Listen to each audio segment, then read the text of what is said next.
Assalomu alaykum. Ismim Asal Bekitayeva.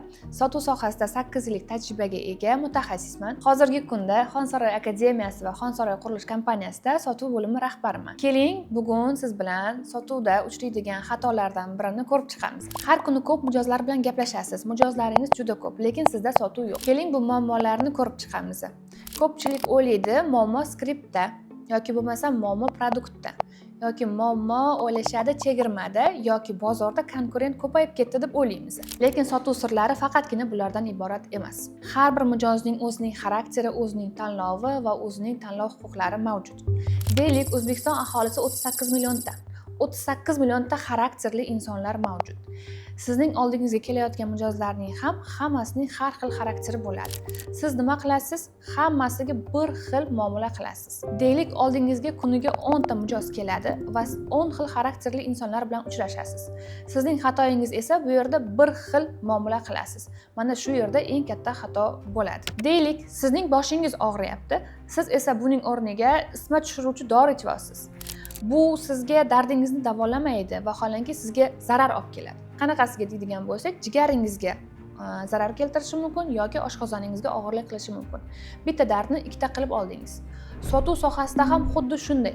Kerakli texnikalarni ishlatmaganligingiz uchun bitta dardingiz, ya'ni bitta muammongiz ikkitaga aylanadi. Deylik, ko'zi bilan ko'rib, qo'li bilan ushlab narsa xarid qiladigan mijozlarga siz keldingizda uzundan uzun leksiyangizni yoki mahsulotingizni texnik xususiyatlarini boshladingiz. Mana shu yerda urdi xudo. Mayli mijoz sizni oxirgacha sizni hurmat qilganligi uchun eshitib o'tirishi mumkin. Yoki o'zining hurmatini bilganligi uchun eshitib o'tirishi mumkin, lekin u siz bilan juda ham zerikishni boshlaydi. Siz unga umuman qiziq bo'lmagan statistikalarni berasiz, raqamlarni berasiz yoki texnik xususiyatlarni boshlaysiz. U siz bilan oxirgacha zerikishni boshlaydi. Deylik, u inson sonlar bilan, statistika bilan tasavvur qilishni bilmaydi. U faqatgina orzusini amalga oshirishni xohlaydi. Hech bo'lmaganda u mashinaga o'tirib, mashinaning hidini hidlashni xohlaydi yoki rulini ushlab ko'rishni xohlaydi yoki haydab uning vaybini his qilishni xohlaydi. Motorini, ovozini eshitib maksimal tezlikka erishishni xohlayapti. Siz esa nima qilyapsiz? Uni xonangizga dimlab prezentatsiyangizni gapirib yotibsiz. Motorni kuchini necha marta ot kuchlarini tushuntirib olasiz, unga umuman qiziq emas. Uning orzusi borgan sari orqaga qaytib ketyapti. Ya'ni orzusi amalga oshmayotganday bo'lyapti. Endi uning orzusi mashinaga o'tirish emas, uning orzusi shu xonadan tezroq chiqib ketish bo'ldi. Shuning u mashinani ko'rmoqchi, eshigini ochib, zavqlanmoqchi. Siz nima qilyapsiz? Qaysi holatga to'g'ri kelayotganingizni bilasizmi? Esingizdan bog'chada qanaqa edingiz? Albatta siz bog'chapangiz uxlatmoqchi bo'lib, sizni bitta xonaga qamab qo'yardi. Xuddi shu bog'chapaga o'xshab o'tiribsiz. Alla aytyapsiz, uni majburlayapsiz. Sizni esa o'ynagingiz kelyapti. Bu yerda ham mijoz xuddi shunday.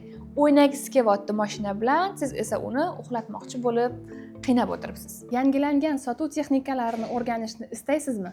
Unda quyidagi raqamlarga qo'ng'iroq qiling yoki video kommentariyasida link orqali ro'yxatdan o'ting.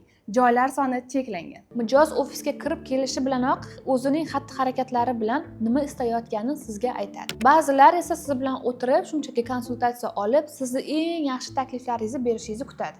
Boshqa mijoz esa hissiyotliroq, ya'ni emotsiyali inson. Unga, uning hayotiga sizning mahsulotingiz yetishmayapti. U orzusi shu.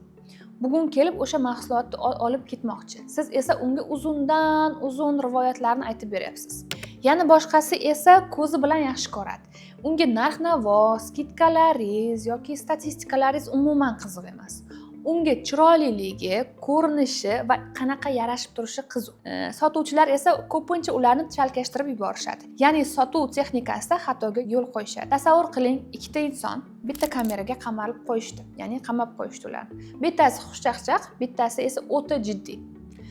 Xushchaqchaq inson jiddiy odamga hazillar qiladi, ko'p gapiradi, har xil mavzulardan kelib ko'radi. Jiddiy odamning nazdida boyagi xushchaqchaq inson ahmoqqa o'xshab ko'rinadi. Bu namuncha jinni yoki namuncha ko'p gapiradi deb uni yomon ko'rishni boshlaydi. Xushchaqchaq insonning nazdida jiddiy odamning hayoti juda ham zerikarli va umuman bir rangsiz ko'rinishni boshlaydi. Mijoz bilan sotuvchi ham xuddi shunaqa.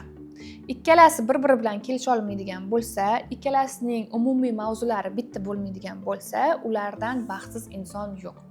Ya'ni sotuvchi bu yerda xatosi jiddiymi yoki mijozimiz xushchaqchaqmi o'shaning farqiga bormaydi. Bir xil texnikada gapiraveradi. Xulosa shuki, bu yerda mijoz ham robot emas, sotuvchi ham robot emas. Agar mijoz xushchaqchaq bo'ladigan bo'lsa, shu narsani sizdan xohlasa, ya'ni sotuvchidan xohlasa, sotuvchi ham xuddi shu narsani berish kerak. Agar mijoz jiddiylikni yaxshi ko'rsa, raqamlarni yaxshi ko'rsa, uning yaxshi ko'rgan raqamlarini, statistikalarni berishimiz kerak. Agar mijoz hissiyotliroq bo'ladigan bo'lsa, u his qilishni yaxshi ko'rsa, unga o'sha hissiyotlarni, emotsiyalarni sotuvchi yetkazib berishi shart. Bu yerda eng muhim nuqta yondashuv. Ya'ni siz mijozni yondashuv orqali sotuvga olib borishingiz mumkin. Noto'g'ri yondashib qo'yadigan bo'lsangiz, sotuvga borish shunchalikda qiyin yoki umuman bormasligingiz ham mumkin. Shuning uchun mijozdan u nima istayotganini bilib olish bu sizning birinchi o'rindagi missiyangiz. Siz o'sha missiyani amalga oshirdingiz, ya'ni siz eng katta pog'onadan o'tib oldingiz. Eng katta pog'onadan o'tib olganimizdan keyin yana nima qilamiz deydigan bo'lsak, mijozning xohishlariga qarab sotuv strategiyangizni tuzasiz. Agar mijozingiz sizga nisbatan sotib olmaslik qobig'ini yoki maskasini taqib olmaslikni istasangiz, asosiy videoga o'ting. U yerda barcha ko'nikmalarning qaymog'ini olasiz. Siz uchun alohida strategiya tayyorlab qo'yganmiz. Yangilangan sotuv texnikalarini o'rganishni istaysizmi? Unda quyidagi raqamlarga qo'ng'iroq qiling yoki video kommentariyasida link orqali ro'yxatdan o'ting. Joylar soni cheklangan.